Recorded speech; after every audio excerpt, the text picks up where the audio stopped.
He has had several backseat rides in an F-16 fighter jet, spends his free time drawing comics, and survived an undergraduate degree in physics a long time ago.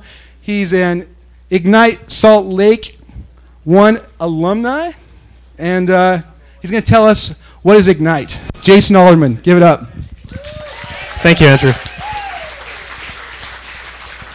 Good evening, everyone. I'm Jason Alderman, and tonight I'm going to be introducing Ignite. But first, we'd like to thank our sponsors, X-Mission, Vox Pop Design, Utah News Source, UtahFM.org, Omniture, O'Reilly, Mondo Designer, Catalyst, Callanan Photography, and our gracious host, Broovies. So, each presentation tonight, 20 slides, about 15 seconds each, and it's about 5 minutes for the entire presentation, which means, since it's so fast-paced, you're guaranteed not to get bored. This series of Geek Nights was started in 2006 by Brady Forrest and Bree Pettis, who were inspired by 10 by 10 for architects and Petch Kucha for designers. The first Ignite was in Seattle, and since then there have been Ignites, grassroots Ignites that have sprung up all over the globe. Now the goals of Ignite are threefold: to get involved locally with what's going on in your community, to meet interesting people, and to share your passions with them. So the question is, what are you passionate about? What keeps you burning the midnight oil? Would you write a love letter to it like Corey Lewis did to comics? Well, I've got a confession to make, and that is I'm kind of crazy about PowerPoint. So tonight's presentation is essentially a love letter to the tool we're all using tonight. The first presentations, people drew on cave walls or paper pad easels or whatever they had handy for visual aids. Then came the overhead projector, and they used transparencies. Transparencies gave way to printed slides, and there are all sorts of associated materials that go with that, handouts and notes. And so what if there's a way to automate all of this? In the 1980s, there was a company called Forethought, and one of their employees, Robert Gaskins, proposed a program called PowerPoint that would do just this and send your slides to professional printers. Now, Forethought was bought by Microsoft, and after they continued to develop PowerPoint, and after getting some success, Bob Gaskins left Microsoft, moved to England, restored a Victorian home, and became the foremost historian on the concertina.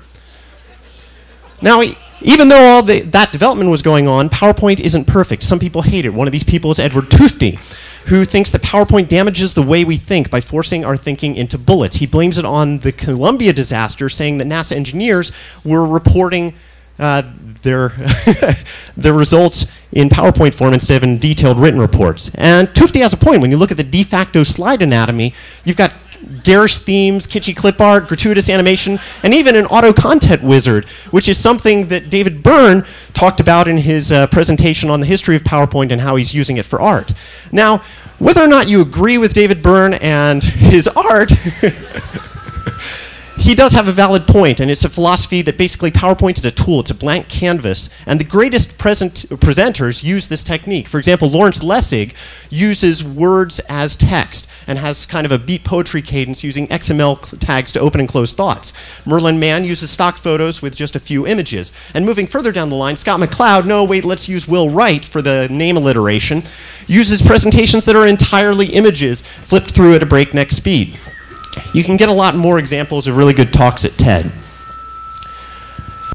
So, because of all of these things, especially when you're building a big presentation, it's really important to rehearse. It's especially important to rehearse for Ignite because you can't control the pacing of your presentation. You can't click forward or backward.